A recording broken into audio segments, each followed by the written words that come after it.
Una vez Borges dijo, él sí, peyorativamente, de García Lorca, que era un andaluz profesional. Yo digo, soy un latinoamericano profesional. Yo cometí el sacrilegio, por ejemplo, de leer en primer lugar Cien años de soledad en portugués. Mm, También son adultos los que están en esa ujú. historia. Sin embargo, huérfanos quiere decir huérfanos de tradición, huérfanos de valores, huérfanos de incluso de ética, huérfanos de sentido de la vida.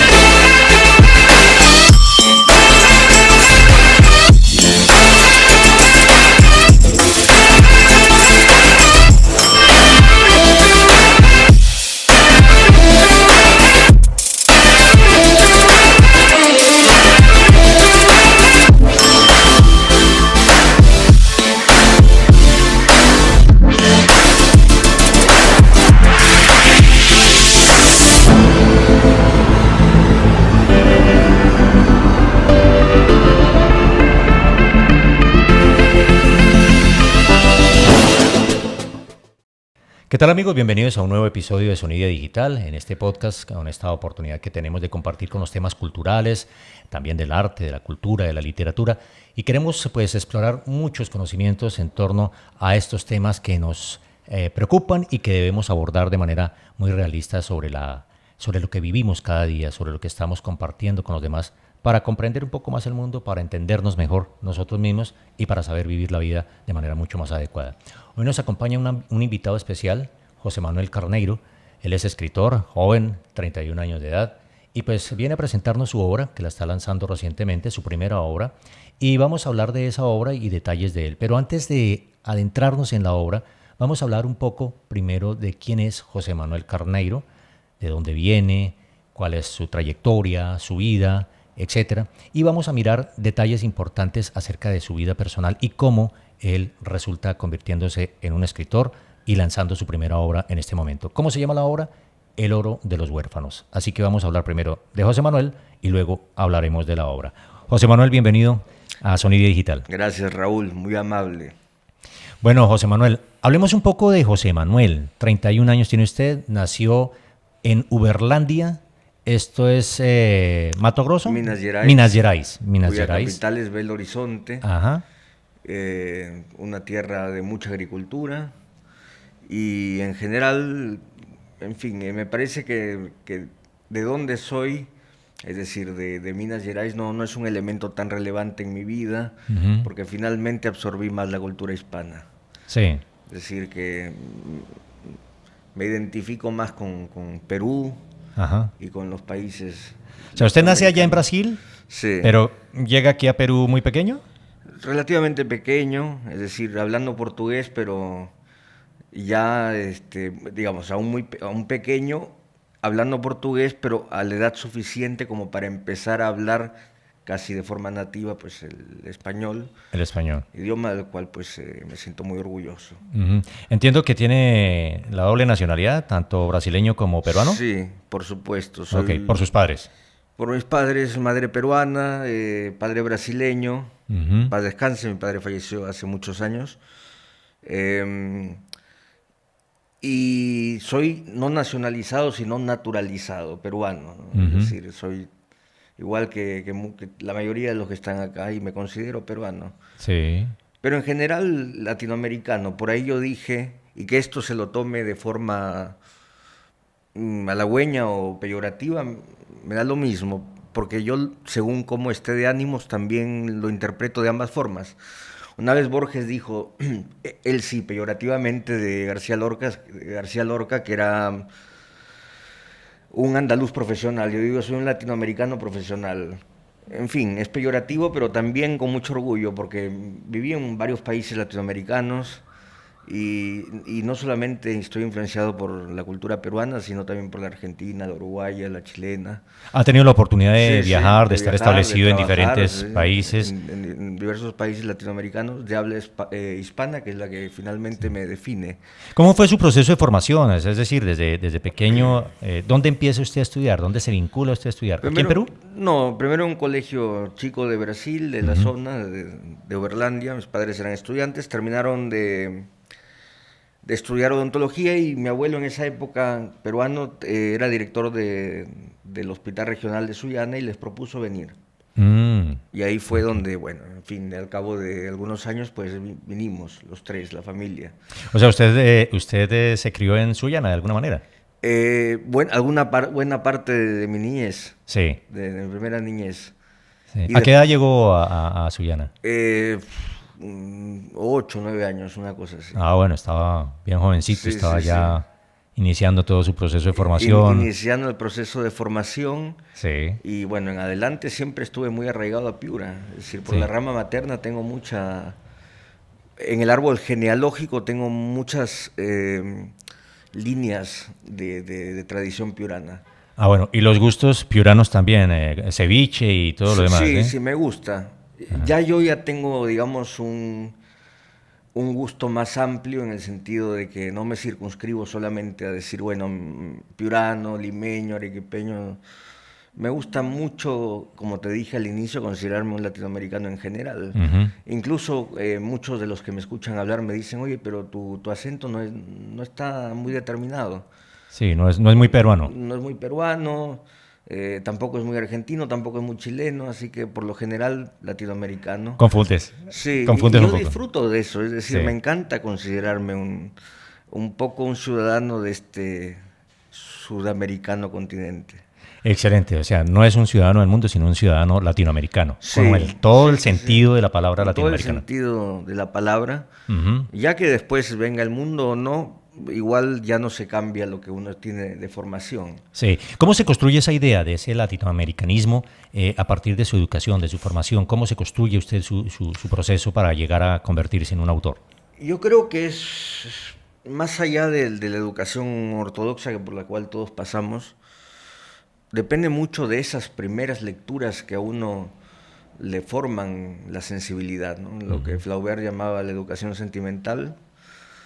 Pues en ese sentido yo creo que tuve un arsenal muy grande de escritores latinoamericanos con los cuales realmente me eduqué. Ujú. Es decir, porque pese a que yo iba al colegio, estaba más interesado en los libros que leía extracurriculares y por mi cuenta que por lo propiamente académico.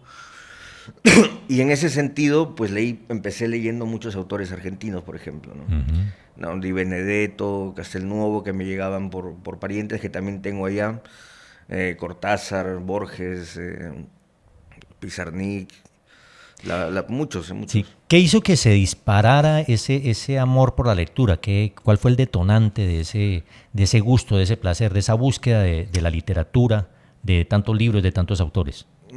Es una pregunta interesante porque es un poco complicado detectar el momento preciso. Yo diría que cuando era adolescente, digamos 14, 15 años, empezaba un poco a extrañar la imagen de mi padre, que ya se había Ujú. muerto. Y su hermana de Brasil me enviaba libros. Ujú. Y era la única forma de contacto que yo tenía, digamos, con mi rama paterna, a través de los libros. Sí. Y, y eso fortaleció un poco ese vínculo, además de los que recibía de Argentina, además de los que me mandaban de Lima. Pero esos libros de Brasil me eran especialmente queridos por el hecho de que me los mandaba la única hermana de mi padre, Ujú. y significaba un lazo muy profundo en ese momento para mí. Yo cometí el sacrilegio, por ejemplo, de leer en primer lugar Cien años de soledad en portugués. Mm. Eh, Muchos se sonríen cuando lo digo, pero Ujú. en ese momento me gustó mucho en portugués y bueno, en fin, ya después, al cabo de algunos años, pude placenteramente leérmelo en español, que no tiene pues ni con punto de comparación. Es uno de esos libros que el lenguaje es gran protagonista. Sí. Pero, digamos, tengo esa anécdota de haberlo leído primero en portugués por ese vínculo literario que tengo con mi familia paterna. O sea que de alguna manera la persona que más influyó fue la hermana de su padre, su tía. En términos literarios, Sí. sí, en Ajá. términos literarios. Ya, y en el gusto por escribir, ¿quién lo ayudó o quién lo condujo o le hizo descubrir ese deseo de escribir, de plasmar ideas, de emular todo el trabajo que Sí, muchos sí, escritores sí, sí. han hecho? Sí, y has empleado el término exacto porque uno empieza emulando. Ujú, Yo cuando todavía era niño, digo preadolescente, veía a la gente trabajando arduamente en sus diversos oficios y yo me imaginaba, pero yo cuando sea grande quiero escribir versos y me los imaginaba y los componía mentalmente ujú, con la calidad que uno puede hacerlo a esa edad, ¿no? Y bueno, en fin, eso desde el prisma desde la perspectiva de un niño, ¿verdad? ujú. Ya con el tiempo te das cuenta de otros aspectos, pero digamos que ese fue el embrión. Y de alguna manera yo creo que tenemos muchas personas algunas aficiones que venimos arrastrando, yo creo que de manera congénita, ¿no? Ujú. Y después ya en el camino los vas desarrollando, puliendo. Y por eso es que tuve mucho tino en no publicar más joven todavía, pese a que Ujú. sigo siendo joven, y entrecomilladamente se dice joven, y entre paréntesis yo digo que también es otra palabra que puede tomársela de forma peyorativa o no. Ujú. Particularmente no me gusta demasiado porque suena un poco a desdén, ¿no? Sí, mira, hay un joven escritor, ¿no? Al menos ayer leí un artículo de Javier Marías en el cual pues criticaba a una escritora y para no ser muy, digamos, vapuleador en sus comentarios decía joven, ¿no? Ujú. Esta joven escritora, etcétera. Y bueno, en fin, no es una palabra que no, me parece que no es muy feliz para los Ujú. escritores que empiezan. Yo me cuidé mucho de ello y por eso es que recién a los 31 años me parece una edad relativamente razonable para empezar a publicar. O sea, después de los 30 uno tiene una historia que contar. Yo creo que ya hay un cúmulo de vivencias lo Ujú. suficientemente eh, importantes para transformarlas, distorsionarlas, ficcionalizarlas y convertirlas en algo totalmente distinto que literatura, Sí. que no es autoficción, o sea, en mi caso no es, y no soy demasiado afectuoso con los libros de autoficción, Sí. pero sí, claro, las vivencias personales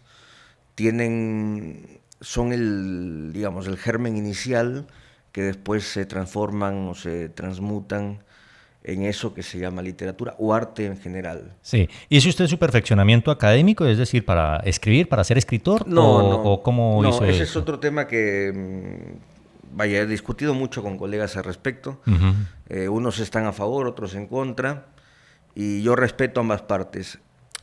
Sin entrar en los pormenores o a escudriñar por qué, pues no es muy viable para mí los talleres literarios y todo esto. Me limito a señalar mi caso, ¿no? Que me parece bueno, en fin, y en esto sí soy reiterativo, en mi opinión, desde mi punto de vista, etcétera, pues el escritor que verdaderamente vale, aunque sea pequeño, aprende solo, leyendo Ujú. los buenos libros. Sí. Sí. Fíjate que Gabriel García Márquez, por ejemplo, él nunca estudió periodismo ni Mm, estudió literatura y sin embargo terminó siendo uno de de los los, grandes literatos sí, de sí. América Latina, ¿no? Hizo estudios de Derecho, Esto, ¿cierto? ¿Qué estudios has hecho en el campo profesional? Cuando terminé el colegio cambié mucho de carreras, ¿eh? Ujú. Medicina, derecho. Finalmente me gradué de historiador. Ah, excelente. Sí, sí. Bueno, pero es una buena base Es para la una buena literatura. base académica para después, no solo en el campo laboral, sino en el campo que nos convoca en esta reunión, pues literariamente tiene muchos argumentos ya. Sí. ¿De qué Un- universidad? Universidad de Piura. De la Universidad de la Universidad de Piura. Ah, excelente, bien, pues bueno. Un historiador que empieza a explorar este escenario de la Tú sabes que la literatura. historia para mí es la habitación contigua de la literatura, ¿no? Es decir, sí, está muy... A veces la realidad es más estrafalaria que las historias más descabelladas de García Márquez, que veo que usted tiene afecto por él, Sí, afecto que compartimos. sí, es que el periodismo es un poco el escritor del presente, Sí, mientras que el historiador en gran medida lo que hace es rememorar el pasado, ¿no? Pero el periodista está el escribiendo periodista. en tiempo presente la Sí, historia, ¿no? Y eso es como un trabajo complementario que se puede desarrollar. y si lo escribes con la pluma de García Márquez, pues Ah, no, fantástico. pero él inventó ese género en nuestra lengua. Pues, ¿no? Sí, sí, sí, correcto. O sea, y además no terminó Derecho, él No, nunca se graduó de abogado, pero fíjate que terminó siendo una de las principales plumas latinoamericanas con un enorme reconocimiento y un impacto global muy fuerte, sí, sí. muy amplio. Creo que... Y hay para todos los gustos, ¿eh? Porque todo. muchos por ahí, hablando de García Márquez, dicen, no, está lleno. El propio Cortázar decía que eh, en lengua española de esa generación hubo mucha influencia mala, decía el de la mala, de los floripondios españoles, de los poetas españoles del siglo XIX. Y García Márquez quizá tuvo eso un poco, que por cierto lo manejaba de forma extraordinaria y que a mí me gusta. Pero hay para todos los gustos. Por ejemplo, el coronel no tiene quien escriba, está un poco más despojado de esos floripondios. Y me parece que para los que prefieren una prosa más limpia, el García Márquez que se acerca más a Rulfo, a Juan Rulfo, que además... es otro mundo. Sí. Estamos Además hablando, influyó mucho Juan Rulfo en la escritura sí, claro. de García Márquez. García Márquez fue influenciado por Rulfo y tiene muchos libros más recortados, ¿no? Con menos adjetivos. Y también es otra faceta interesantísima de analizar, ¿no? Sí. Ese García Márquez más seco que también entra para otros gustos, ¿no? Sí, correcto. Cuando ya aborda un poco más desde un criterio quizás más periodístico, Más en el rigor periodístico, en ser más concreto, más directo, sí. menos florido. Menos florido, claro, porque estaba en paralelo haciendo periodismo, sí. Y eso lo purificó de algunas cosas que después serían vilipendiadas o halagadas según el punto de vista o criterio del lector. Sí, da para mucho, Da para mucho Pese a que a mí debate. me encanta, claro. Sí, es cierto. Cada quien, bueno, en fin, ya cuando estás enfrentado a un libro no te importa lo que diga el crítico tal o no.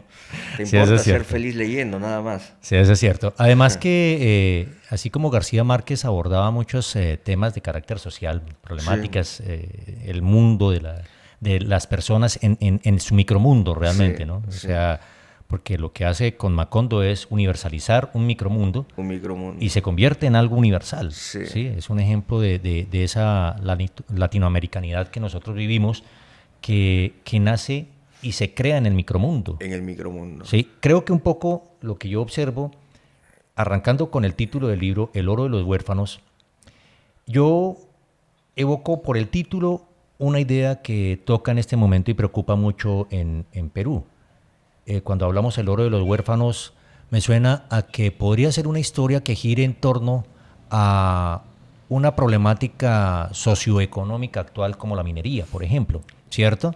Y al mencionar a los huérfanos quizás estamos hablando de personas que están en un absoluto abandono y es un poco Sí. como parte de la realidad de muchas personas que trabajan en ese territorio de la minería y esa disparidad que hay entre la realidad del minero con la realidad de una industria que se desarrolla con grandes volúmenes de recursos y de ganancias y que para muchos inversionistas y empresarios pues se convierte en un mundo de ganancia rápida, ¿sí? Y hoy en día pues está muy ligado a esos temas. Como he venido trabajando esos temas ambientales, pues me sonó mucho a eso. Pero creo que la historia tiene otro tipo de abordaje. Creo que tiene una línea de trabajo de micromundo en lo local, en la vida cotidiana, en realidades que también incluso cuestionan las creencias, los paradigmas en los que viven las personas del común en su propia situación en cómo sobreviven, en cómo salen adelante en sus actividades diarias, ¿no? Entonces, hablemos entonces del oro de los huérfanos. A ¿Por qué ver, ese título? respondiendo un poco a tu primer comentario, yo diría que hay bastante de simbolismo. Es decir, el oro de los huérfanos es un título que puede tomársele textual o textualmente, quiero decir, o de manera figurada. Para mí, la estética de ese libro y el tema formal de ese libro ha sido un juego, en el sentido de darle siempre más de un sentido a algo específico. Por ejemplo, esa ciudad, Orópolis, puede ser cualquiera, y viene a cuento lo que dijimos al inicio, que no es necesariamente Perú, no es necesariamente Piura, Arequipa, puede ser Córdoba de Argentina, puede ser Concepción de Chile, puede ser cualquier lugar latinoamericano, y en ese sentido configura una muestra, digamos, en términos científicos, una muestra latinoamericana en la cual no hay un tiempo muy bien definido y que sin embargo transcurren sucesos, pero eso ya tiene que ver con la historia, ¿no? Esta es la parte formal, la que quiero hacer hincapié ahora para empezar a conversar. Y decidí que tenía que jugar un poco con los términos que tienen que ver con América Latina, es decir, el oro de los huérfanos. Normalmente, habitualmente el huérfano se lo asocia a infantil, ¿no? Nadie dice, uy, se murió el padre de Menganito, que se quedó huérfano, porque ese Menganito tiene 40 años, ya no, pues, o sea, nadie dice huérfano. También son adultos los que están en esa historia, sin embargo, huérfanos quiere decir huérfanos de tradición, huérfanos de valores, huérfanos incluso de ética, huérfanos de sentido de la vida. Hay una ausencia Hay permanente una allí. ausencia Algo que se ha perdido. de sabiduría para afrontar la vida. Y Orópolis, ciudad, tiene sus diversas instituciones dentro de la historia. Son el Blasón de Oro. El Blasón de Oro es un hotel, o el Club de Oro, que es donde transcurren hechos. U Oropolio, que es, digamos, un supermercado inmenso. En fin, jugué un poco con esa idea del oro y el oro negro y el humo. O sea que en este momento el oro casi es figurativamente el ejemplo de lo que para muchas personas hoy es valioso y es más rico y más importante, que no necesariamente es el ser, sino el tener. Sí, va por ahí.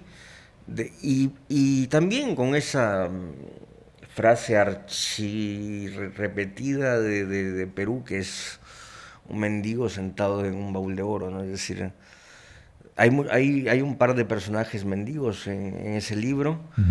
Y bueno, en fin, también es un poco esa combinación de factores, Sí. que te dije que quiero darle más significaciones a un solo elemento para que el lector lo interprete a su manera.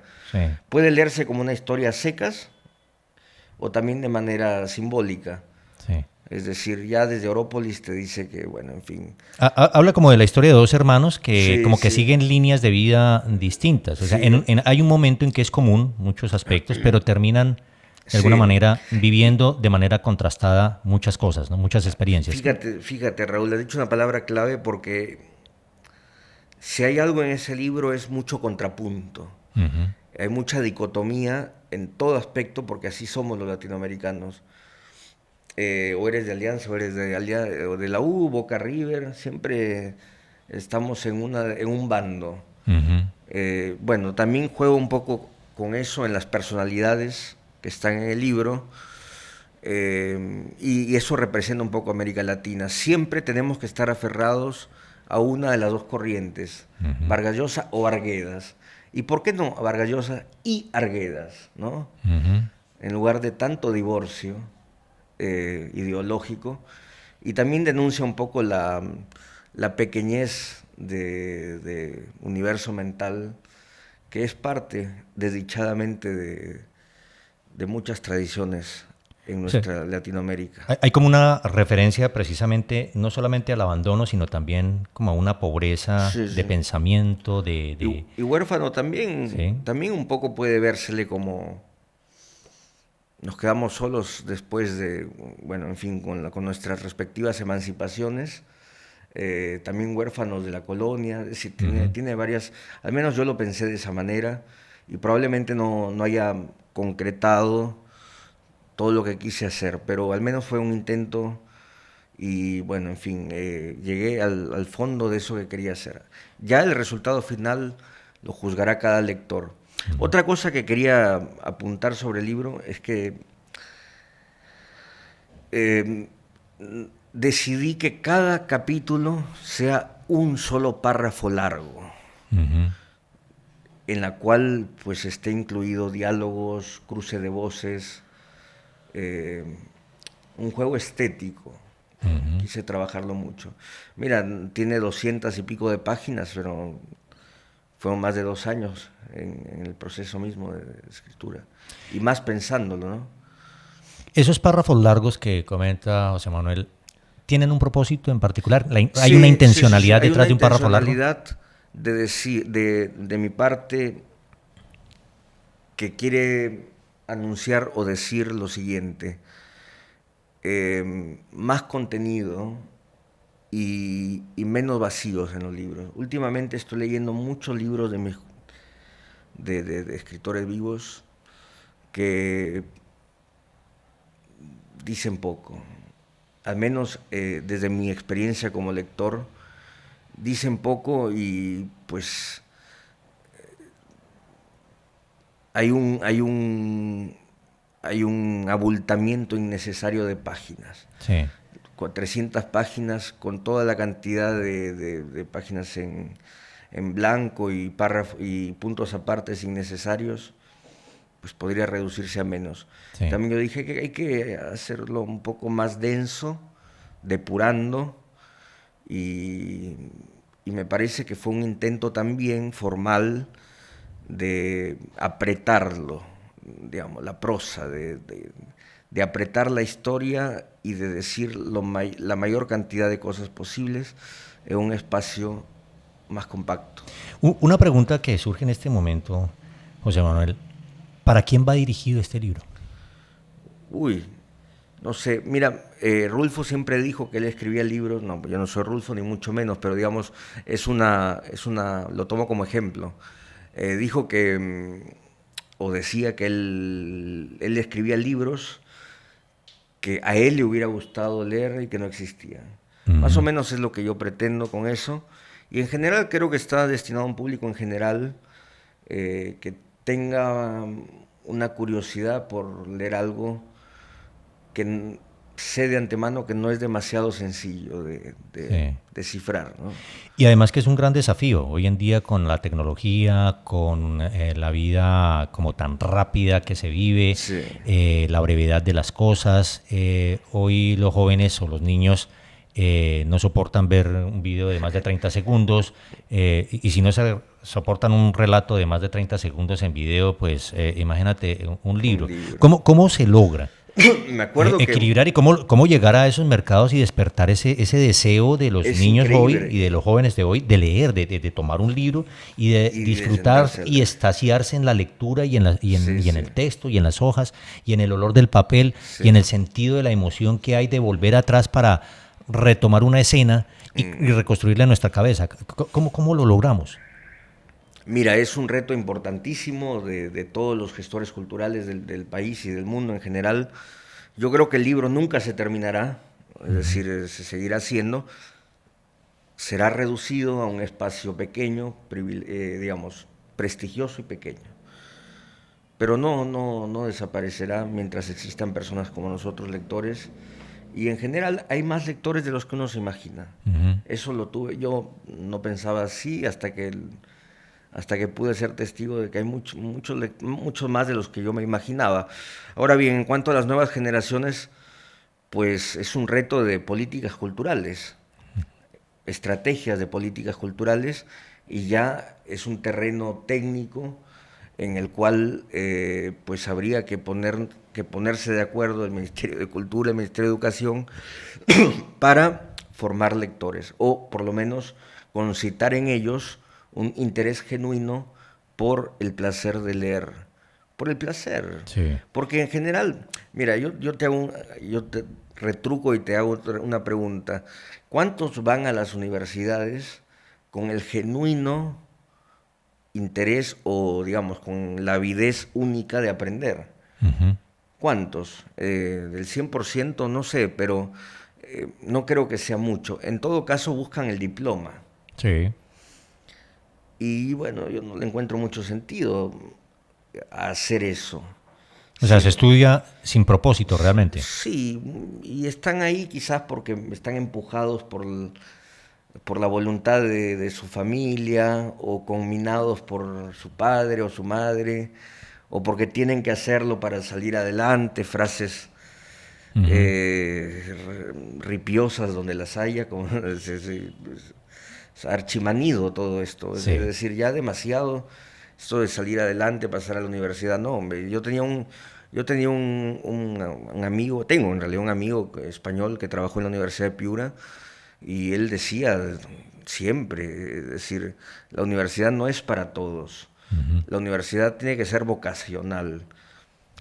Hay muchas otras formas de ganar dinero sin necesidad de ir a la universidad y sin necesidad de que sean personas tontas. Ujú. Se puede ser muy inteligente y se puede ir por la vida de una manera alturada sin haber ido a la universidad. Yo sé que esto suena, digamos, un poco, pues, no demasiado ortodoxo, pero yo creo que hace falta también decir que no necesariamente la universidad es para todos, y que cada quien, a fin de cuentas, hace su camino. Ujú. Puedes incluso dedicarte al mundo intelectual sin ir a la universidad. Ujú. Los grandes forjadores, o gran parte de forjadores de las disciplinas universitarias, empezaron de forma autodidacta. Sí. Gran parte de personas que yo admiro, periodistas, etcétera, lo hicieron y aprendieron mucho de forma autodidacta, ¿no? Ujú. Yo no me imagino, por ejemplo, o sea, a ver, poner un ejemplo musical para dejar de un lado la literatura un momento. Eh, Universidad para músicos. Ven aquí y, a ver, Los te conservatorios. especializarás en rock pop. Ven aquí para que llegues al nivel de Gustavo Cerati, ¿no? Por poner un ejemplo, ¿no? Ujú. Él aprendió mucho por su cuenta, con mucho esfuerzo, dedicación, pero hay Pasión. pasión, y hay cosas que no te enseñan, tú lo vas descubriendo en el camino. O sea que hay un elemento que marcaría entonces uno de los aspectos de las desigualdades, porque hoy en día el libro prácticamente podría simbolizar también esa distancia, esa desigualdad que hay socialmente entre quienes pueden tener el acceso a un libro Sí, sí, como quienes no lo tienen, ¿cierto? sí, Y es precisamente esa pasión, sí. ¿sí? O sea, se necesita pasión Pasión, para romper esas desigualdades. pasión, y como homenaje a Vargas Llosa, que en estos días estuvo muy en boga, que en paz descanse, la palabra que lo define, terquedad, ¿no? Ujú. O sea, pasión, sí, de acuerdo, pasión, pero también obsesión, terquedad, insistencia, hasta que finalmente vas consiguiendo lo que te planteas. Un escritor, como decía, o como dijo en una conferencia Ricardo Piglia, no puede saber finalmente la calidad de lo que hizo o de lo que va a hacer, porque al fin y al cabo hay muchos elementos que entran en juego. Lo que sí puede definir un escritor de antemano es qué no quiere ser. Ujú. ¿Eh? En base a lo que no quiere ser, vas apuntando hacia dónde vas, ¿no? Y ese hacia dónde vas, o ese derrotero, ese camino, eh, es un camino de formación, y finalmente lo que vas creando, lo que vas publicando, son resultados de ese esfuerzo, de ese relativo talentos, que en unos hay más, en otros hay menos, y que es muy difícil de medir, Y finalmente, yo creo que el logro, o sea, la consumación de un escritor, es estar cada día más cerca de eso, de llegar al destino de ese camino que él se propuso. Uh-huh. Borges estuvo a 1 centímetro de llegar, por ejemplo, al escritor que él más o menos pensaba ser, ¿no? Uh-huh. En todo caso, estuvo muy lejos del que no quería ser. Pero sí, es muy difícil en términos literarios, porque el libro, por ejemplo, ese que tienes en la mano, es el resultado de muchas combinaciones. Quizá un párrafo te sale mejor de lo que lo habías planeado y otro peor. No, también, como todo lo del arte, tiene mucho de subjetividad y tiene mucho de azaroso también. Sí. ¿Cómo concibes tú la idea de hoy escribir un libro utilizando la inteligencia artificial? Fíjate que yo he pensado bastante al respecto, sin llegar a conclusiones digamos, conclusiones a secas, ¿no? Pero sí algunas directrices. En principio, a los escritores que me escuchan, quédense tranquilos, hombre, no es que nos van a reemplazar por la inteligencia artificial. A ver, acá hay algo que me gustaría definir muy brevemente. El vehículo, esto se habló, por ejemplo, cuando pasaron de la máquina de escribir a la computadora y etcétera. Son herramientas, son instrumentos. Finalmente, el escritor va de un punto A un punto B.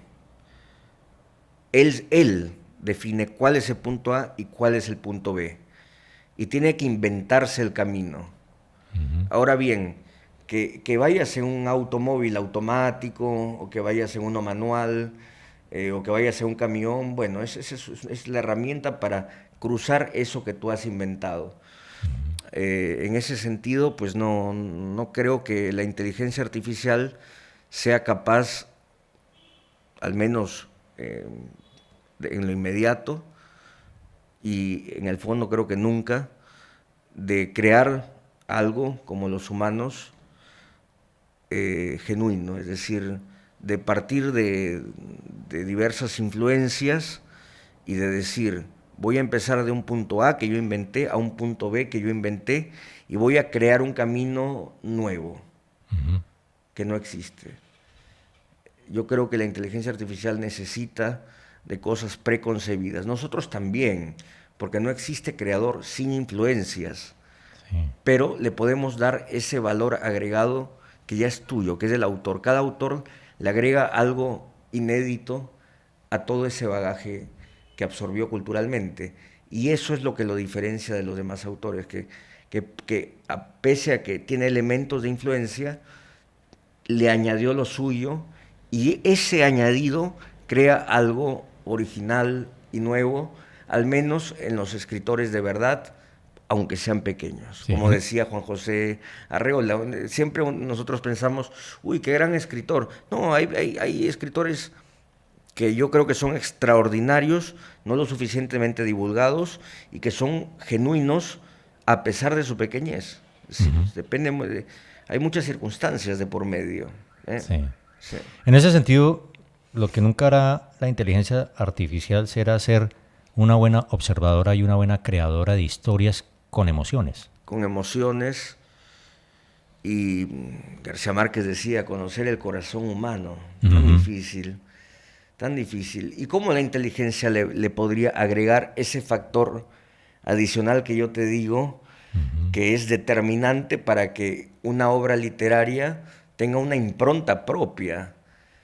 Porque, por ejemplo, colombiano que tú eres, te bastaría un párrafo para decir esto es Gavito. Te bastaría un párrafo, lo reconoces. Bueno, ¿cómo le dices a la inteligencia artificial inventa algo con impronta inmediata? Es muy complicado. Sí. La huella del alma no es replicable bajo ninguna tecnología. No, porque ahí no hay, pues es alma, corazón y estos elementos inmateriales y reitero, muy difíciles de medir, que somos la complejidad humana. Ujú. Ahí la máquina, tú le puedes decir, a ver, escribe un cuento con el estilo de Roberto Bolaño. ¡Pum! Te escribe un cuento con el estilo de Roberto Bolaño. Escribe un cuento con el estilo de Chekhov. Te escribe un cuento con el estilo de Chekhov. Escribe un cuento con tu estilo propio. A ver. Y bueno, en fin, también hay que tener en cuenta que muchas cosas que un escritor puede decir o que un artista puede decir no son en todos los casos lo políticamente correcto. Ujú. Y de eso se cuida mucho la inteligencia artificial y los que por ahora saben determinarla o circunscribirla. Es decir, te dice cosas que tienen que ver con historias edificantes, ¿no? Ujú. Pero no necesariamente el arte tiene que ir por ese camino. A veces, a mí me ha pasado, como lector, de sentirme mucho más edificante. Es un término un poco curioso, ¿no? Porque ¿qué vas a edificar? Pero digamos, enriquecido con textos que más bien rondan lo siniestro, lo oscuro, y quizá hasta lo políticamente incorrecto, que los panfletos morales, ¿no? Es decir, Sí. o moralistas, peor todavía. Es decir, me parece que por oposición el arte enseña también. Bien. ¿Qué se necesita para para que una persona se transforme en escritor? ¿Qué necesita? ¿Qué habilidades, qué talentos, qué capacidades debe tener una persona para Me acuerdo convertirse en escritor? que acá en Piura, en el 2016, tuve la suerte de conocerlo a Osvaldo Reynoso poco antes de que fallezca. Felizmente no es un espacio político para hablar ahora de él, de su posición que él tenía, pero en fin. Y él dijo, yo no creo en las recetas de cocina para volverse escritor. Simplemente leer, escribir, vivir, porque si no vives, ¿de qué escribes? En fin, yo resumiría con esas sabias palabras de Reynoso en cómo ser un escritor. Y en principio gozar de lo que estás haciendo, porque si ya estás padeciendo o medianamente sufriendo porque no logras hacerlo, pues dedícate a otra cosa. Ajá. Nadie está obligado, ni nadie te está esperando. A veces los escritores que todavía no publican dicen, bueno, yo voy a ser grande porque tengo que demostrar. Nadie está esperando que demuestres nada. Simplemente si tienes la oportunidad o es viable para ti crear algo que sea estéticamente bello y que tenga una historia interesante, que persuasiva, que llame la atención, bienvenido sea y tendrá lectores. Pero nadie espera nada de nadie en este mundo como para decir, no, es que por eso también cuando dicen esta promesa, ya hay bastante buena literatura, ¿no? Es decir, no esperamos nada de nadie. Ahora bien, eso no quiere decir que lo nuevo no sea bienvenido si es que redundando es bueno. Sí. Bueno, entonces tenemos ya por lo menos una pequeña receta muy propia, ¿sí? Leer bastante, escribir mucho y sobre todo vivir intensamente. Vivir intensamente, decía Sí, Reynoso. entonces creo que esos son los 3 ingredientes para Sí. que una persona se transforme en escritor. Y pues José Manuel Carneiro, pues ha sido un gusto estar con usted aquí, conocer de su obra, invitar a todos los que nos están viendo a través de nuestro podcast a conseguir el libro El oro de los huérfanos. José Manuel Carneiro, que es peruano, Peruano, sí. nació por circunstancias de su vida en Brasil, pero es eminentemente peruano, sangre peruana. Qué triste sería que me Sí. dijeran lo contrario, ¿no? Sí. Brasilero, no, por favor, peruano, sí. Entonces, esto nos alegra pues tenerlo en el día de hoy, acompañándonos, contándonos de su obra, contándonos además de su vida y también de su visión sobre la literatura, y eso pues ha sido un elemento bastante importante. Así que los invitamos. José Manuel, ¿a dónde puede conseguir la gente su obra? El oro de los huérfanos, ¿dónde lo puede adquirir? El oro de los huérfanos está a la venta, perdón, en el Virrey, y a partir de la semana que viene en todas las librerías de Lima y en todas las sucursales de Crisol a nivel nacional. Ujú. Bien, perfecto. ¿Y de pronto algún número de contacto o redes sociales página web, blog, ¿dónde pueden contactar al autor, a José Manuel Carneiro? Con mi nombre, José Manuel Carneiro, en Facebook e Instagram. Uh-huh. Y de ahí el contacto que sea mejor a través de la librería, ¿no? Uh-huh. Ok, pero que quieran de pronto comentar su obra, que quieran incluso consultarle y aprender de su experiencia. Bueno, invitarlo a otros eventos, de pronto de carácter académico, literario. A ver, pueden en todo caso escribir al número de Cielo Gris, que es 98 41 71 58 2. Repito, 98 41 71 58 2. Y bueno, encontrarán ahí el vínculo para poder conversar conmigo.